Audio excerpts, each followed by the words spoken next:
Hey, good afternoon. Welcome in to the PowerMizzou.com live show podcast, however you might be consuming this. Gabe DeArmond here on the other side of your screen from some hotel in Auburn, Alabama is Drew King. Mizzou getting ready to face Auburn here in about 3.5 hours on SEC Network. We're going to go backwards a little bit, talk a little bit about the win over Tennessee, which Drew was at. We'll preview tonight and we'll spin it forward for the rest of the season. If you've got any questions, comments, if you're here live with us, put those in the queue. We'll get to them. Before we do that, always want to remind you guys that the power of technology and James Carlton Insurance allow us to do this with you every week. James, you can get in touch with him at 314-961-4800, online at carltoninsurance.net. James wants to take care of your insurance needs. He also wants to help Mizzou continue to have success as it has so far this season. The best way for fans to do that these days is through name, image, and likeness. If you get in touch with James and you get an insurance quote from him, tell him you heard about it from PowerMizzou. He is going to donate $20 to Every True Tiger Foundation and help Mizzou's NIL efforts. So we certainly encourage you to do that. Drew, long week on the road for you, man. You've seen some places. I've been around. I actually got this new car that I got last week. It's a Jeep, and I've been trying to think of names for it, and I think I'm gonna name it after Johnny Cash because it's been everywhere, man. Like I've been in 10 states in the past 7 days, so that's how my week's been going. Yeah, that is, and a lot of that certainly. I mean, from Columbia to Starkville back to Missouri, and then you were in Knoxville on Saturday, and rather than come home for 2 days and go right back to Auburn, you just went down and spent Super Bowl Sunday in Auburn, Alabama. So let's go back to as much as I would be fine with just having a half-hour show dedicated to talking about the Super Bowl and what happened there. Well, probably people are less interested in that than talking Mizzou basketball. So at what point did you kind of bury Missouri on Saturday? Because I buried them once Tennessee erased the lead and went up 2 possessions. I just said, I've seen this happen. Like, once you give up that lead, you're not coming back and winning a game. Yeah. I think at one point in the second half, Mizzou was up by like 9 or something. And so Tennessee had started like that 8-0 run. And Dave Matter was sitting next to me, and he goes, if Tyreek Key hits a 3, the roof is going to blow off of this place. And sure enough, the next possession, Tyreek Key gets open on the right wing and knocks down a 3. And I was like, and then the possession after that, and the possession after that, pretty standard. Yeah. A couple of times for Tyreek. But yeah, so that when that happened, I was like, Dave obviously has been through a lot more of these than I have. So I feel like I trusted his opinion a little bit more, like, oh, okay, like it's kind of going downhill from here. But I also thought, like, once Tennessee took that lead and they didn't really pull away after that, I was like, oh, like Missouri has some time here. Like they could realistically come back, and they definitely did. Yeah, well, and they hung around, and obviously the biggest shot from Golston is the game winner. But I thought maybe the biggest play in that game was they had gotten within 1, and then Tennessee goes down and hits a 3, and Golston's out on the left wing, and I mean, the ball like touched the roof of the arena, and he made a 3 that I want to say it made it 81-80, but it cut a 4-point lead to 1, and it was kind of like at that point you kind of go, hang on, they haven't mailed it in. Like I've mailed it in, fans have mailed it in, everybody else has mailed it in, but it appears maybe they haven't. Right. Yeah. No. There was, once Tennessee, I think, tied the score, DeAndre Golston had a 3-ball, got a steal, and laid it back up, and I was like, oh, okay, like he's got this, right? And so I tweeted on Twitter, DeAndre, I got this, Golston. And Tennessee immediately responded by going on a 10-0 run. And so I was like, okay, well, maybe they don't got it. But when Dre hit the shot with like 2 minutes left. Like you said, like that brought it back within one. I thought there's a lot of time left. You know, Mizzou doesn't have a lot of momentum right now, but they do have time at least. And if they can get a couple of stops, that'll give them a chance. And so when Dre got the ball with 4 seconds left, I was like, that's the guy you want to have in. Right. Well, and kind of before that, like what that game really proved is there is no perfect way to handle these last 8 seconds, right? Like I am a huge proponent. Up 3, under about 7 seconds, I would always foul. Mm-hmm. And that's what Rick Barnes did the first time. And Sean East misses the front end, and you go, well, I don't see how this happens now, right? And then Missouri actually catches a break because I don't think Nick Honor was trying to foul Vescovy before the inbounds pass. Like, I think they wanted to try to steal the inbounds pass and then commit the foul with like 3 seconds left. But they called a foul before the clock even starts. And it sends Vescovy back to the line. He misses the first one. And then I'm curious if you guys in the arena knew what happened on the second one. Because if you were watching on TV, it was very clear. Like, I knew what happened, but it was very clear the broadcast crew had no idea what happened. They were trying to call an offensive foul on Tennessee. And it was did you guys kind of have an idea at that time? Did you know what happened? So I didn't see exactly what happened because we were at the other end of the court. But I just saw Golston like start walking the other way with his finger up and smiling. And I was like, oh, like they must have stepped over the line or something. And I also saw like the point or no, Vescovy didn't even make the shot actually. So but once like nobody was going for the rebound, that's how you kind of knew like, okay, it must have been a lane violation there. I also want to point out Sean East said he knew that Vescovy was going to miss one of those free throws because and told him he was going to miss, right? Yes, he did. I mean, that's Sean East, you know, might be a medium. I don't know. Well, and like, I think it's awesome that Sean East said to Vescovy, you're going to miss one. I think what is more awesome is that he told you guys he said it. Because I promise Dennis Gates wishes that he had not told you guys he said it. We did get Sean by himself with Dennis out of the room. So that's, we kind of pulled it out of him a little bit. Yeah. Yeah, no way he would have said that sitting next to Dennis at the podium on a Zoom. So, look, Golston hits the shot. And, I mean, you tweeted out the video. Like, you had a pretty good angle on that. You were kind of behind the basket. Did you see him release it and think, hang on, man, this has a shot? Well, I did because I actually thought he was a lot closer to the line than he was. I thought he got all the way up to the 3-point line and got the shot off. And I was like, oh, like that's a makeable shot. And after the game, I saw the replay where actually he's like one step across half court. And so I don't know that I would have thought the same if I saw him pull up from there. Well, it was the same exact shot he hit at UCF, pretty much. This almost the same spot. It's like he learned at UCF. Oh, I shot that one like 3. Oh, Gabe's gone. Off this one. Can you not see me? You're freezing up on me. Okay, I got you now.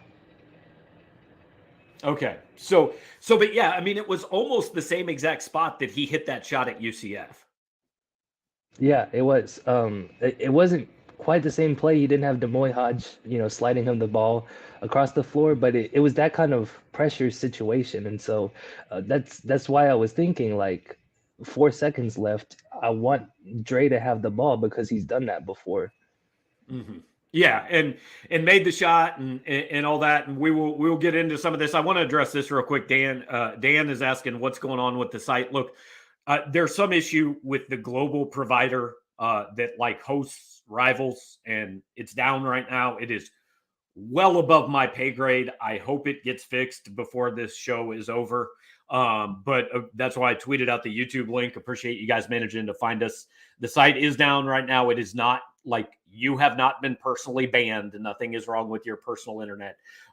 We hope to get that fixed as soon as possible. So coming out of Saturday, and we'll get to Auburn tonight, but Jason wants to know, can we comfortably say Mizzou is in the NCAA tournament? I mean, barring disaster, right? I mean, Yes. they're not in a situation where they can lose every game and get in, but Right. if Yeah. they No. do remotely what they should. I think you put it best is like the Tennessee game gave them a little bit of cushion in case something bad does happen. You can afford to take a loss in the Auburn game and one of the Texas A&M or Mississippi State games and be okay and still find your way into the tournament. There's really only one more must win on the schedule, which is the home game against Ole Miss. Mm-hmm. But aside from that, like I don't think that any one loss is going to kill them tournament resume wise. They've got 6 games left in the regular season. What's the worst they could be where you think, well, they go to Nashville still feeling pretty good about their spot? Um, they're at 19 right now. I'd say like 2 wins. Like if you can Yeah. beat Ole Miss and win one of LSU or Georgia on the road and lose the rest, I think you're still sitting okay going into the tournament. Yeah, I think you'd still have a pretty decent shot at 2-4. I think to remove all doubt and feel good, you want to go 3-3 just because if you go 2-4 down the stretch here, I mean, after tonight, Missouri is going to be favored in every game. Mm-hmm. So, like A&M's not a bad loss, Mississippi State's not a bad loss, but they are home games. LSU and Georgia are road games, but they're not really good teams. So Mm-hmm. if you were to lose, say you lose tonight and then you lose 2 of those 4 or 3 of those 4, even, you're kind of going, this looks like a team that's leaking oil. Like, I think they get in at 2-4, but I think to feel good, you just need to be 3-3, which again, there's no reason they shouldn't be 3-3. I mean, I think they should be better than 3-3. Yeah, I agree. I think it would take some kind of calamity to have for them to go 3-3 down the stretch, because those last 3 games they should be favored pretty heavily in those ones, I think. And so the real toss-ups are just these next 3, starting with Auburn tonight. Yeah, and I could see a loss at Georgia, which is why I think you at least want to beat Mississippi State or A&M at home next Mm-hmm. week. Dan saying he likes Sean East more and more. He's really come on these last few games. I mean, he's turned into a guy that he kind of seems like Missouri's run stopper to me. Like when the other team starts to get something going, it was DeMoy Hodge early on, but I think Sean East is kind of that guy now that's like, all right, I'm just going to get in the lane and hit this little 12-foot teardrop and we'll restore a little bit of order. Yeah, I think one of the things that has changed with Sean over the course of the season is he's playing a lot more in control now that we're deep into conference play. Because you remember those first couple of non-conference games, he was like going 1-on-5 and not slowing down for anybody, right? And so now I think we're seeing him like really find his comfort in the system and find ways that he can really contribute. I thought in the Tennessee game he took advantage of having Zakai Ziegler on him, right? And actually having a size advantage over a guy. It was funny because Nick Honor also had a size advantage over a guy. But no, I think Sean's we talked about how Isaiah and DeAndre Golston are 2 guys who pretty consistently this season have been able to beat guys off of the dribble. I think Sean's starting to become one of those guys. He's really found ways to create shots for himself lately. And this team can use that. And so kind of transition to looking forward rather than looking back. Kyle says, awful spot for us tonight. Look, I agree. Because Missouri won on Saturday, they do not have to win this game tonight. Auburn has to win this game tonight. Like Auburn's lost 5 of 6. I think they still play Alabama and Tennessee. If Auburn loses this game tonight, their tournament lives are kind of in serious danger. So anytime you're going, the team didn't go home. They've been on the road for 4 or 5 straight days. You're going into a place that should be pretty packed. Auburn's a tough atmosphere to play. And Auburn is desperate. Missouri is not desperate. That doesn't really line up as a very good recipe for Missouri to me. Yeah, well, I've also been on the road for 4 or 5 days, and I'm struggling, so I know that they have to be too. I haven't even played basketball, so, Right. but no, I think here's the thing though. We kind of said the same thing when Tennessee lost to Vanderbilt on the buzzer beater. Is that like, oh, Tennessee's going to come into this game pissed off and wanting Right. to get revenge off of that, and instead they ended up losing on another buzzer beater. So I don't want to put too much stock into Mizzou feeling comfortable and Auburn feeling like it has to win this game. But you are right. Like this is kind of a must-win game for Auburn to keep their season alive, barring a really good run in the conference tournament. I think because Auburn had a pretty easy schedule early on in conference season, and they're starting to play some of the better teams in the league now. So. Yeah, they're kind of struggling. It's going to be an important game for Auburn, but I don't think Mizzou's gonna rest on its laurels either. I think Mizzou Right. realizes this is like another chance to get a quad one win on the resume. Well, and I think the difference between the Tennessee game and the Auburn game is like, yeah, you were maybe worried that Tennessee was going to be angry, but like Tennessee didn't have to win that game. Tennessee's in Mm-hmm. the NCAA tournament. Now, if they wanted a 1 seed, they had to win that game. But, Right. Tennessee's in the tournament. They're going to be a top 3 or 4 seed. Like ultimately losing that game is a bummer, but it's not that big a deal. Auburn after this game tonight is at Vandy, which is no longer automatic, home against Ole Miss. Then they finish the season at Kentucky, which is going to be desperate, at Alabama, and home against Tennessee. So if they lose this game, like that would be 6 out of 7.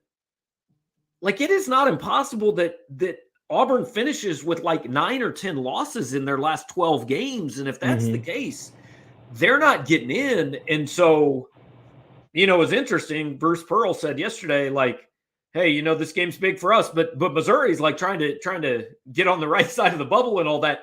I think maybe he reversed the situations. Yeah. Um, yeah, I think that Bruce Pearl maybe doesn't keep up as much with Missouri's tournament odds as some of us here do. But I don't think Right. Mizzou is a team that's on the bubble. I think Auburn definitely might be, especially like you said, hearing all the teams that they're about to play. And so yes, this is a must-win game for Auburn, but it kind of sounds like every game is going to be a must-win game for Auburn from here on out. Exactly. And they do have opportunities. I mean, if they get this win, it's a decent win. Obviously, if they could win at Kentucky or at Alabama, that's a good win. Tennessee at home. So there are opportunities. I still think Auburn is an NCAA tournament team. It's just that some of these have to start being wins for them. Mm-hmm. Jason says, if Mizzou beats Auburn and or A&M, can we just give Dennis Gates the SEC Coach of the Year? So before we get into that, like Gates is in my top 3 for SEC Coach of the Year. I'm not sure the order. I'm curious if I said, give me a top 3. What's your top 3 as it sits right now for Coach of the Year? I would agree that Dennis Gates is probably top 3. I think my other two guys would be Buzz Williams and Nate Oates from Texas A&M and Alabama, just because I think Tennessee or Texas A&M is in a similar situation where I don't know that a lot of people thought that they were going to be the number 2 team in the standings right now, and Buzz Williams has led them there. And then also, we thought that Alabama was going to be good. I don't think we thought that they would be the best in the conference, and so I think that's kind of my case for the top 3 there. Well, it's interesting with A&M. I mean, preseason, I think they were picked 6th. Like most Mm-hmm. people thought that was a tournament team, and then expectations fell off in large part because they were awful in the non-conference season. And Yeah. then they've been good in the SEC game. So the question becomes like, if you judge the whole body of work, like the non-conference has to be part of it. And Buzz didn't do a very good job in that part. So that's why I would probably have Gates above Buzz, even though Buzz has a team that's like 9 or 10-2 and playing really well in the league. Alabama was picked 5th preseason. Like people thought they were good, but they were like, I remember I talked to CY before the season, and he said, I think the top 4 are pretty obviously Arkansas, Kentucky, Tennessee, and Auburn.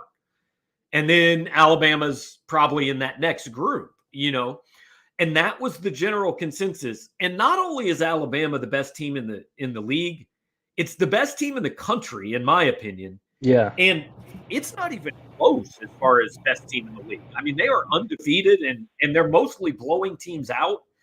I would have a pretty hard time not giving Nate Oates the coach of the year at this point, to be honest. Yeah. If they lose 2 or 3 down the stretch, that's different. But Dennis has done a great job, but Nate Oates has done probably the best job in the country, especially considering, man, they had some stuff happen there. Yeah, no, they did. And kind of like you said, body of work, they don't really have bad losses. They don't really have that many losses to begin with. What do they have? 3 losses total? Maybe 4? Yeah. And so you look at, like Dennis Gates, yes, Mizzou wasn't considered to do very much this year, and they're obviously outperforming expectations.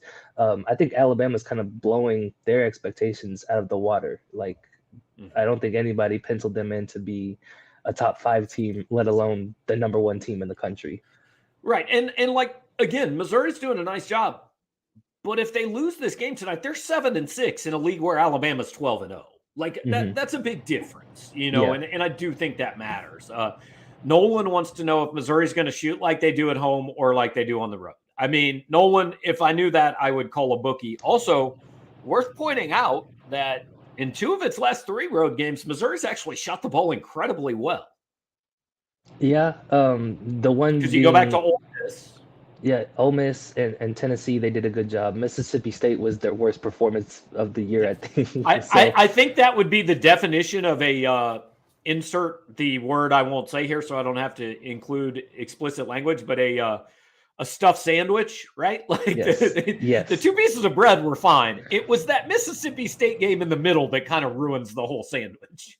No, but just to go back to the Tennessee game real quick, like that's what shocked me about that game. Not even the Golston 3. It was that they shot the highest percentage they have all year against the number 1 shooting defense in the country. And I don't think we can overstate that at all. Like that was a phenomenal job by the team of getting open.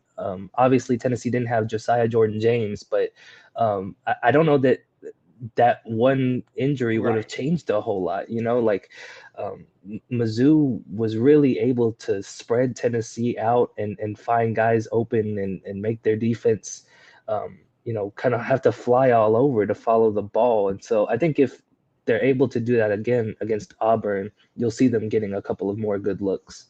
Yeah. Cam says turning projections seem odd. Seems like they should be in, but some have them as a bubble team and some have them as a 6. Jerry Palm, who you actually talked to earlier today for a story you're working on, has them as a 4, which seems out of control high. The people that have them as a 10, I saw one place has them in the play-in game.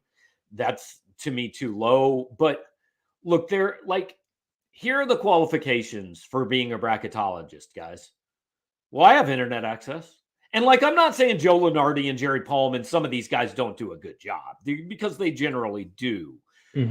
But, right now, like I watched the Kentucky-Georgia game on Saturday before Mizzou played.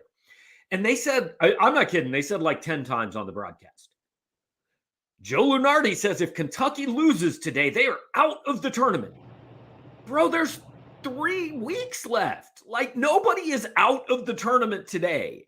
And very few like there are maybe 8 teams in the country who can lose out and they're going to be in the tournament. Like Alabama doesn't have to win another game and they're in the NCAA tournament. Kansas, Gonzaga, Houston, Purdue, there's a few of them, but there aren't very many. So this is fun to do and it creates, speculation and chatter. And I understand why everybody does it. And it means absolutely nothing. Yeah, that's Joey Brackets is kind of just going off of that's all that bracketology really is, right? It's just like opinions, right? And it's not necessarily... and I think it's you can correct me if I'm wrong. I think it's more, hey, this is what the NCAA tournament would be if it started today. Well, I mean, cool, but it doesn't. Correct. And it also, like, it's all subjective as well, right? And I was talking to Jerry Palm today. He described the process as trying to do the job of a 12-person committee, right? And having to have the opinion of a 12-person committee. Well, you're not 12 people on a committee. And you're not those 12 people. Exactly, right? Because each committee member is going to have their own stats and metrics and criteria that they value more than the other committee members, right? So as far as Mizzou's where they're being seated in some of these bracket projections right now, I think it's weird that it's kind of a high variance, right? Because you do have people seating them as high as 4 and as low as 10, and some of it has to do with like how much people value Ken Palm or their net ranking. And then like a guy like Jerry Palm really values like they've beaten some quality teams away from home. And so realistically, I think you're probably going to see them go somewhere in the middle of that. Jerry Palm admitted today, like if they're still 45th in the net ranking by the end of the season, they're not going to be a 4 seed. Right. But I think Bracket Matrix right now has them as a 7 seed in the aggregate, and I think that's kind of the range that they're going to go in if the season ended today. Right. And I think, look, whenever you do this, take away the top and the bottom. Most people have them somewhere between a 6 and a 9. And if the season plays out approximately the way we think it would, I think that's where they'll be, somewhere between a 6 and a 9. Now, if the season goes a little better, yeah, they could get a 5, maybe even a 4. If the season goes to hell, yeah, they could be a 10 or 11 and fighting to get in. So there's just a lot. And look, I'm not blaming anybody that likes to. I like to read that stuff too. I enjoy it, and I like to go through and go, oh, this would be a cool matchup, or oh God, no, not Sacramento, please, But I mean, it's all. None of it means anything at this point in time. I will say the only time bracketology means anything is like Sunday morning of Selection Sunday. It means a good amount, but it's usually still not perfect. Yeah. I did want to mention Lunardi has Mizzou going up against West Virginia in his most recent forecast, which I think would be a very fun matchup. Press Virginia versus Mizzou running the press. Like that would be pretty fun. I do think it was in Sacramento though, so maybe not so fun. Also, that would give us a chance to interview Bob Huggins, which is awesome. Yes. So quick story time. Back in 2006, when Missouri was looking for a coach, there were people around Missouri. That was when Bob Huggins was out of basketball, and there were people who wanted to hire him at Missouri. And so I managed through a friend to get Bob Huggins' cell phone number.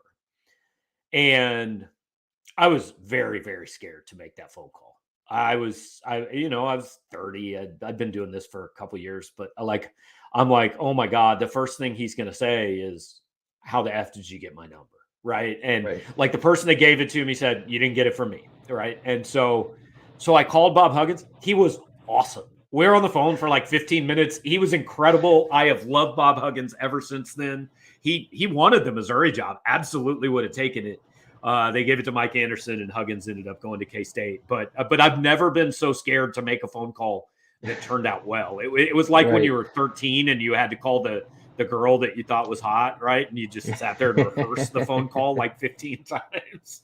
That was me and Bob Huggins. Holy Shilt wants to know, have we been on plane tracker watch for Mosley to Auburn? I cannot speak for Drew. I have not, because frankly, at this point, I don't freaking care. And like, again, I don't blame you guys for caring. It is important. But what game was it, Drew, that was the one where he didn't play? It was the last home game. Yeah, South Carolina. When he was not at warmups and didn't play in that game, I just said, nah, screw this. Like, I thought we were done with this. I didn't think we're going to do this again. I'm not going to do this every night. He's either going to show up or he's not going to show up, and I can't put any energy into figuring out if he's going to show up or asking why he's not going to show up, because we're not going to get any answers. So it's not worth my time at this point. Yeah, I just, there's not a whole lot to figure out at this point, because Right. the team isn't gonna give you a whole lot of info other than he's not here. It's personal, Drew. Yeah, it is. It's personal, private matter, not disciplinary. But yeah, like, so no, I have not been on Plane Tracker watch for Isaiah Mosley. I will get to the game early tonight and see if he's warming up, but that's about the extent that Right. I'm gonna And look I mean, into it. honestly, we've hit the point when we ask about him or anybody else, Dennis says everybody on the roster is day to day. So, like, who knows, man? You could show up and maybe they decide not to play Kobe Brown tonight, and we don't really know why. Yeah. That's how it's going.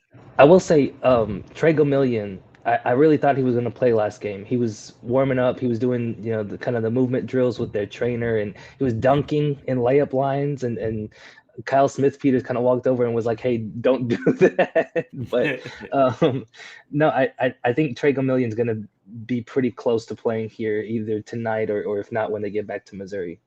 Okay. Aiden wants to know, do you think Missouri can still get a top 4 seed in the SEC? I mean, again, 3 weeks to go, but if the tournament started tonight, they are the 4 seed. So absolutely they have a shot. I mean, I think it requires at least 4-2, maybe 5-1 to get that top 4. Yeah. And I'll say this too. We just talked about Auburn and how tough their schedule is down the stretch. I know Texas A&M's schedule, like, they still haven't played Alabama or Tennessee yet. Tennessee probably is going to be fine in the top 4, but I think Mizzou, out of the teams that are contending for one of those double byes, has the easiest schedule left to go. So I think they're in a pretty good position to snatch up one of those top 4 seeds. Yeah, they've and it kind of the contenders for that are Auburn, Kentucky, who they've beaten, Florida, who they've lost to. I mean, Arkansas is still in the mix, but really also now in the mix is Tennessee, right? Mm-hmm. Tennessee plays Alabama tomorrow. If Missouri were to win tonight and Alabama beats Tennessee, Missouri's actually ahead of Tennessee in the standings because they've won the game. So when you're only talking an 18-game schedule with 14 teams, like so much can change day to day. Jason wants to know how I feel about being a meme. So I want to say that really in today's day and age, there are 2 ways to know that you have officially made it. One is if there is a fake you on Twitter, right? Okay. Like, I think that's a high compliment. If there was a fake Gabe DeArmond, I would have considered making it. The other way is if somebody makes you into a meme. I accept it. I like it. It was solid work. I appreciate that. I now see it after every game. Yeah, I guess I haven't made it yet. I did make an appearance in a YouTube video of a couple of guys trying to mess up a press conference, but that's the extent of my faith so far. When was that? I didn't see that. I sent you the video to it. It was at the Tournament of Champions in Springfield. Oh, yes. Now I remember. Yes. Now I remember. Yeah, I had my mind thinking Missouri games. Kyle says, I think we see a foul fest tonight. Hopefully we have an extra guy or 2. Look, I think this will be a fun game because I think Auburn wants to play the way Missouri wants to play. Like this could easily be a 91-86 game. Yeah. I agree with that. I think there's definitely a chance it turns into a foul fest. Auburn, A, gets to the free throw line pretty often, and B, sends its opponent to the free throw line pretty often. So there's a good chance it gets pretty physical and the refs use their whistle a lot tonight. Hoping that's not the case because I have a long drive back to Missouri tomorrow. Exactly. But at least it's a 6:00 start as opposed to 8. That's true. Sean House wants to know, what do you see as the main differences in a Gates team versus a Mike Anderson team? So obviously I saw, 5-6 years of Mike's teams up close. I think the difference is that Mike's teams always were going to do what they did. Like, they always pressed. It was pretty similar. Their goals were pretty obvious. I think Dennis changes things up a little bit more. I think he's got a little bit more variance defensively. He'll play his own. He'll do some different things. Now, that may be more to do with what his roster looks like right now than what he actually wants to do. But I think so far from what I've seen, I think Gates is a little more flexible and versatile in his systems. But I'll say this about Mike Anderson, man. When that basketball worked, it was one of the funnest things that you could ever possibly watch. I mean, some of the most beautiful Missouri basketball games I've ever seen were Mike Anderson when he had that thing going. Now when it didn't work, it could get pretty ugly pretty fast. Let's see. I think we've mostly caught up. Somebody was asking, oh, here it is. Man at Arms was asking about the Sean East cross-court passes. I tried to ask Nick Honor about it after one game, and I don't think he really understood what I was saying. But I mean, it's almost like a Mahomes different arm angle. Like Sean East throws a cross-court pass almost like submarine style from an angle that I've really never seen anybody else do it, but he does it all the time. Yeah, I think the best comparison for would be like James Harden when he was still on the Rockets, and the way he was able to just kind of throw it across his body, send a laser to PJ Tucker in the corner. Sean is really good at that. I still get nervous when he does it, though. I'm not a fan of one-handed across the body passes like that, but Sean is pretty good at those. So if Dennis Gates has given him the green light on it, then I can't really criticize it too much. I mean, I know it's now going to happen tonight and people are going to be pissed off at me, but I can't remember him throwing one away. Like they've all ended up where they were supposed to end up. Yeah, I agree. And people came after me for also not liking Sean East's free throw routine, which, he's shooting 80%. I can't really criticize him that much either. I'm a fan of it. I like it. Just that personal preference. We need to get Sean on the show so we can ask him about it. There you go. We'll give it a shot at some point. 6:00 tonight at Auburn Arena. Drew is going to head over there, I imagine, within an hour or two after this ends. He will have your full coverage from there. I will be watching from rainy Columbia, Missouri, then back home for Texas A&M on Saturday. I mean, look, one win out of these two that's solid, right? You just split these and you're happy. Yeah, I'll go back to what I learned while I was covering Texas State, which is the main goal week to week is to get sweeps and don't get swept. Those are like your two objectives. And so I don't think Missouri can get swept on this road trip anymore, right? So now the goal is to go get a sweep. And if you do, like, it puts you in a pretty good position. Oh yeah. I mean, if they win this, all of a sudden you're going, hang on, man, what's the ceiling? So it'll be interesting to see what happens. But again, Drew will have your complete coverage. Appreciate all you guys hanging out with us. If you were here live and we had a bunch of people because the site's down, maybe that's what we should do. Maybe I'll just crash the site before we do every live show and then more people watch us. Was it you that did it? It was not me, trust me. But if you're here live with us, we'd appreciate it if you'd hit the like button, subscribe to the channel, all that. If you're listening on the podcast, which I will get up right after this, leave nice comments, say good things about us on social media. Follow Drew's coverage tonight. And as always, make sure to check out James Carlton State Farm Insurance at carltoninsurance.net. You can call them at 314-961-4800, obviously during business hours, but you're always going to get a person. You're not going to get a recording. And they want to take care of your insurance needs. And they also want to help out Mizzou through NIL efforts and every True Tiger Foundation. If you get in touch with them, tell them you heard about it on the site. They're going to donate $20 to Mizzou's NIL collective on your behalf. So good things all around. Win-win situation for you guys. Please do that. I want to thank James for being a part of this. And Drew, thanks for hanging out, man. Enjoy Auburn. I've heard it's a great place to watch a basketball game. I have not been. But I've heard it's a pretty cool arena. I also have not been, so I'll let you know how it goes. All right, good deal. Thanks for hanging out, guys. We're planning to go live after the Texas A&M game, probably on Saturday. Unless they get like blown out or something and nobody hangs out with us, then we could always call an audible. But as of now, we plan to be back after the game on Saturday, and we'll be here again next week. See you then.